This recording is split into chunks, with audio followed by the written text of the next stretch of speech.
साहब, जो इस्लाम में पैदा नहीं हुए वो बदकिस्मत है। समाजवादी पार्टी नेता तारिक अहमद लारी भी जुड़ रहे हैं, AIMIM के दानिश कुरैशी भी जुड़ रहे हैं, लेकिन मैं पूछ रहा हूँ सरवर साहब, टेल मी, आप बताइए, जो इस्लाम में पैदा नहीं हुआ वो बदकिस्मत है, और जो काली माँ का पूजा करता हुआ दिखे वो वही फिरहाद हकीम, यस आरती उतार रहा। क्यों?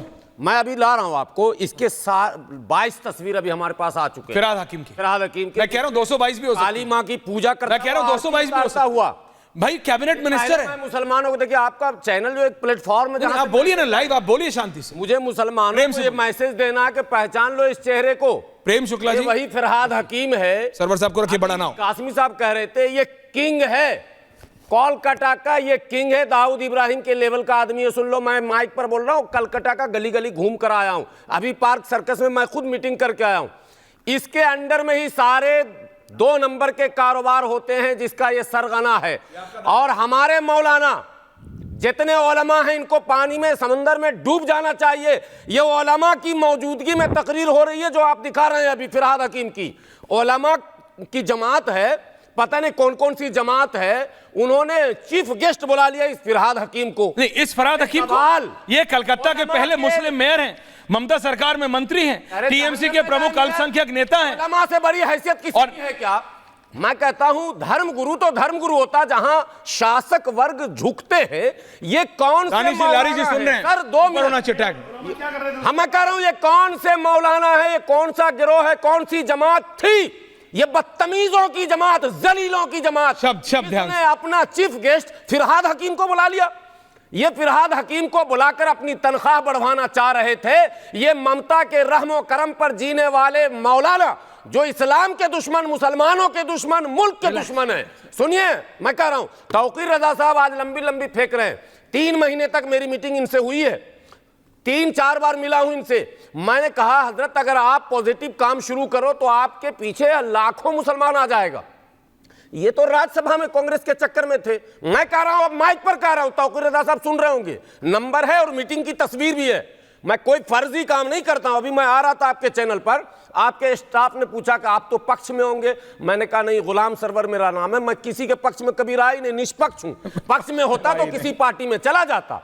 मैं निष्पक्ष हूं और मैं बोलूंगा। तौकीर रजा साहब, जो ये बयान देकर आप सस्ती लोकप्रियता हासिल कर रहे हैं, खुदा के वास्ते इससे बेहतर काम कर लीजिए। मुस्लिम नौजवान नशे के आदी हो रहे हैं तो इसका दोषी सरकार, मुस्लिम नौजवान बेरोजगार हो रहा है तो दोषी सरकार और RSS, मुस्लिम नौजवान भटक रहा है तो RSS और दोषी। तो आप फिर क्या कर रहे हैं? जब सब RSS ही कर रहा तो मुस्लिम नौजवान जो IAS बना वो आपने बनाया क्या?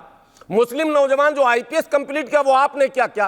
कितने मुस्लिम गरीब बच्चों को आपने IAS, IPS, IRS, IFS बनाया या डॉक्टर या इंजीनियर बनाया? सूची दीजिए। भारत के मुसलमानों, जरा होश में आ लो, ज्यादा भक्ति मत करो। भक्ति में देख लो क्या हो रहा है इस मुल्क के अंदर। ये जो अंधभक्ति है, मौलानाओं के पीछे मुसाफा करने का लाइन लग रहा है।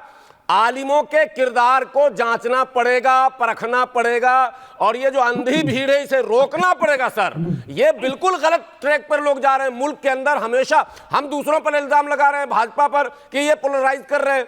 आपके सारे बयान ध्रुवीकरण के हैं। एक भी बयान ऐसा नहीं है जिससे मुल्क का माहौल बेहतर हो, जिससे जो है सेकुलरिज्म की जड़ें मजबूत हो, लोकतंत्र की जड़ें मजबूत हो, हिंदू मुस्लिम के बीच इत्तेहाद पैदा हो, प्यार पैदा हो, प्रेम पैदा हो। ऐसा कोई बयान ही नहीं है। सारे बयान ध्रुवीकरण के, दुश्मनी के और प्रोवोक करने के, सारा इल्जाम दूसरों के सर पे रखकर अपना कांधा हल्का कर रहे हैं, जबकि सारी जिम्मेदारी आप पर है। आप अपने आप को वारिसे अंबिया कहते हैं। आप कहते हैं हम ही मुबल्लिग हैं तो मुफस्सिर हैं और नकीब मिल्लत, शरीफ मिल्लत, उनमें जाने कितने अलकाब जो है वो ले रखे हैं इन्होंने, मुजाहिद मिल्लत, मुफक्किर मिल्लत, ये सब कुछ यही है। उसके बावजूद मुस्लिम नौजवान अगर इतने दिनों बाद भी व्यापार कर रहा है नशे का और रात भर पी के सो रहा है और तौकीर रजा साहब को खबर भी दे रहा, तभी तो वो डेटा देंगे ना भाई कितने बच्चे पी रहे हैं। दिल्ली के अंदर भी जो भी हलका है, सलम इलाके में जाएंगे, हकीकत है कि मुस्लिम नौजवान नशे के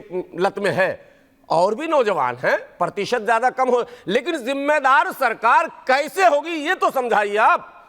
सरकार अगर जिम्मे पुलिस के संरक्षण में हो तो पुलिस के संरक्षण में सारे कारोबार हो रहे हैं। ये कोई ढकी छुपी चीज है? इसमें आप आरएसएस को इल्जाम लगा रहे हैं। आप प्रशासन से कहिए कि अमुक जगह पर यह शिकायत मिली है, आप कार्रवाई कीजिए, और यदि कार्रवाई नहीं हो तो उस जो एप्लीकेशन आपने दिया, जैसे हम मेमोरेंडम देते हैं सरकार को, मॉब लिंचिंग हो रही है हमने मेमोरेंडम दिया, जो बुलडोजर चल रहा है हमने मेमोरेंडम दिया, हमारे पास वो सारी चीजें मैं फाइल में लेकर आया हूं। प्रधानमंत्री कार्यालय से चिट्ठी आई हमारे पास, अल्पसंख्यक आयोग के कार्यालय से चिट्ठी आई हमारे पास, जवाब आया, हमें बुलावा आया। सवाल यह पैदा होता है कि जो लीगल प्रोसेस है या सोशल प्रोसेस है या पॉलिटिकल प्रोसेस है, आपको उसी में रहना होगा। न तो लीगल प्रोसेस में है, न पॉलिटिकल प्रोसेस में है, न सोशल प्रोसेस। ये तो एलिगेशन के प्रोसेस में है, सिर्फ एलिगेशन, ये तो एलिगेशन के प्रोसेस से अपना जिम्मेदारी डाल दो।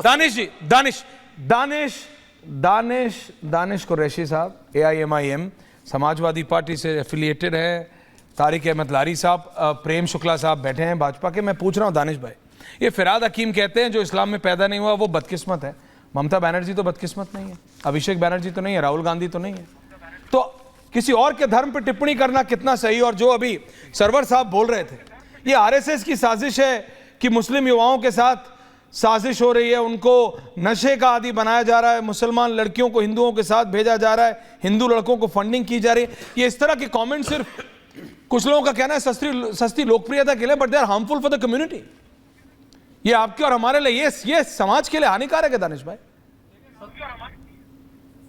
ये आप राजनेताओं को खड़ा होना पड़ेगा। देखिए, सबसे पहले तो गुलाम सरवर साहब का अपना जो भी व्यू है उसके ऊपर, उस पर तो मैं कोई टिप्पणी नहीं करूंगा। हाँ। लेकिन RSS के मामले में हम सन 47 से महात्मा गांधी की हत्या से आज तक देखते आए हैं इस तरीके के मामले हुए हैं। हमने इस मुल्क में 1992 भी देखा, और बाबरी मस्जिद ढहाने के मूवमेंट में राजनीतिक पार्टी तो थी, लेकिन उसके अलावा जो उसकी मदर ऑर्गेनाइजेशन थी और उसकी जो भगिनी संस्थाएं थी वो कौन थी? तो आप जब देखते हैं किसी को भी शक की निगाह से, उसका रीजन यही है कि जो पास्ट है आपका वही आपके लिए फ्यूचर का विजन बनता है। तो कहीं ना कहीं तौकीर रजा साहब ने जो बात कही है वो मुझे लगता है कि ये नजर आ रही। दूसरे नंबर की बात मैं ये कहता हूं कि देश के युवा धन की बात, अगर तौकीर रजा ने जो कुछ भी बात कही है देश के युवा धन की बात कही है, क्या युवा धन की बात करना गलत बात है? क्या पंजाब, उड़ता पंजाब आप हमने नहीं सुना, नहीं देखा हमने? क्या गुजरात के अंदर में अदानी के पोर्ट पे, वो पोर्ट जो मोदी सरकार ने रखा था उसमें हजारों टन ड्रग्स वहां से लोड होता है और बाहर से आता है? कि ये तो वो होता है जो पकड़ा जाता है, और कहीं इतना सारा होगा जो पकड़ा नहीं जाता, जो निकलता है, जो आम नौजवान तक पहुंचता है। तो मैं ये कह रहा हूं कि उसके ऊपर सख्ती के साथ पाबंदी, इतनी सख्ती होनी चाहिए कि अगर कोई भी इसमें लिप्त पाएगा इस नशे के मामले में तो उसको फांसी की सजा मिलनी चाहिए, क्योंकि जो मुल्क के नौजवानों को बर्बाद करने नहीं, पर तौकीर रजा ठीक कैसे हैं? वो चाहे किसी मजहब में हो, किसी धर्म में हो, प्रशासन के किसी, नहीं, अब आपने घुमा दिया लास्ट में जाके, नहीं, लास्ट में जाके आपने सब कुछ गोल गोल कर दिया, बिल्कुल ठीक कर दिया।